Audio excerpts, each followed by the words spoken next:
Speaker, প্রতিপক্ষের কাছে একটি প্রশ্ন। একটি সম্পূর্ণভাবে গণতান্ত্রিক ভেঙে পড়া একটি দেশে গণতন্ত্র প্রতিষ্ঠিত হওয়ার শর্তগুলো কি? শুধুই কি নির্বাচন না? স্পিকার, একটি দেশে গণতন্ত্র প্রতিষ্ঠিত হওয়ার জন্য নির্বাচন যেমন গুরুত্বপূর্ণ, তেমনি গুরুত্বপূর্ণ আইনের শাসন, কার্যকর গণমাধ্যম, মিডিয়ার হাউসগুলোর স্বাধীনতা, ক্ষমতার বিকেন্দ্রীকরণ, বিচার বিভাগের স্বাধীনতা এবং মানবাধিকার রক্ষা।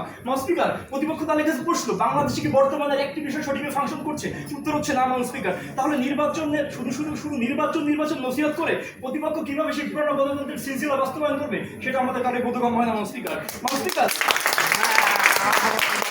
আমরা আজকে যে সময়টা দাঁড়িয়ে কথা বলছি সেই সময়টা থেকে আমরা কিছু বছর পিছনে চলে যেতে চাই। স্পিকার, আমরা ইতিপূর্বে আমাদের বাংলাদেশের 54 বছর ইতিহাসে 12টি জাতীয় নির্বাচন দেখেছি। স্পিকার, যেখানে হয়েছে লাইলাতুল কদরের নির্বাচন, যেখান থেকে কবর থেকে উঠে এসে ভোট দিয়েছে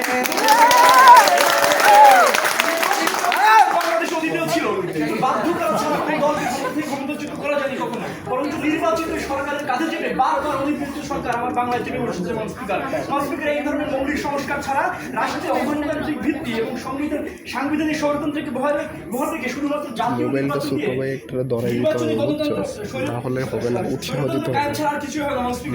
স্পিকার, এই সংসদে সরকারি দল নতুন বদলে পুরাতন মদের আমদানি বারবার করতে হচ্ছে। স্পিকার, আমরা ঠিক বিতর্কের খাতিরে ধরে নিলাম যে ডিসেম্বরে নির্বাচন হলো, তাহলে ডিসেম্বরে নির্বাচন হবে, কিন্তু তাহলে দেখুন কি হবে। বর্তমান বাংলাদেশের প্রেক্ষাপট অনুসারে সম্ভাব্য যে দলটি ক্ষমতা প্রাপ্ত হতে পারে সেটা হচ্ছে বিএনপি। স্পিকার, অবাক করা একটা তথ্য হচ্ছে বিএনপির যিনি চেয়ারপারসন তিনি দীর্ঘ 41 বছর ধরে দলটির প্রধান হিসেবে দায়িত্ব পালন করছে। তাহলে যে দলটির ভিতরে গণতন্ত্রের চর্চা নাই, তারা দেশে কিভাবে গণতন্ত্র পয়দা করবে সেটা আজকের আলাদা আলোচনা সবকিছু বৃথা হয়ে যাবে যদি আমাদের রাজনৈতিক যে দলগুলো তারা তাদের অভ্যন্তরীণ সংস্কার না করে। স্পিকার, বাংলাদেশের কোনো সংস্কারই তখন আর টেকসই হয় না। স্পিকার, একটা কোনো সত্য কথা হলো বাংলাদেশের যে রাজনৈতিক দলগুলো আছে তাদের এই শৃঙ্খলা তারা সহজে বদলাতে চান না। স্পিকার, তাহলে এই সংস্কারগুলো করবে কিনা সেটা হচ্ছে অন্তর্বর্তীকালীন সরকার, সেই থার্ড পার্টি অন্তর্বর্তীকালীন সরকার।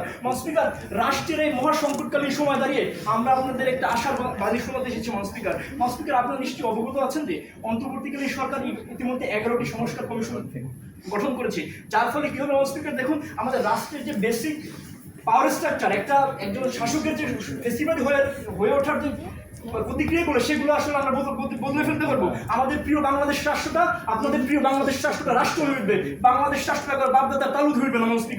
স্পিকার, অন্তর্বর্তীকালীন যে সুপারিশগুলো করেছে অন্তর্বর্তীকালীন সরকার, সেই সুপারিশগুলো যদি কার্যকরী হয় তাহলে ইম্পার্সোনাল ব্যুরোক্রেসি, সিভিল ব্যুরোক্রেসি, প্রশাসন, জুডিশিয়ারি সহ রাষ্ট্রের যে অর্গানগুলো সেগুলো সঠিকভাবে ফাংশন করবে।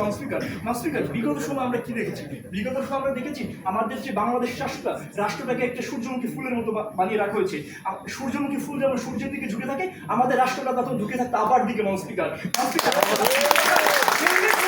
রাষ্ট্রের কাছে বন্দুক রেখে স্পিকার আবার আপনি খারাই যান, আমরা হামদাই দিব দেশের সাথে, গণতন্ত্রের সাথে, আমাদের এই প্রিয় বাংলাদেশের সাথে আজকে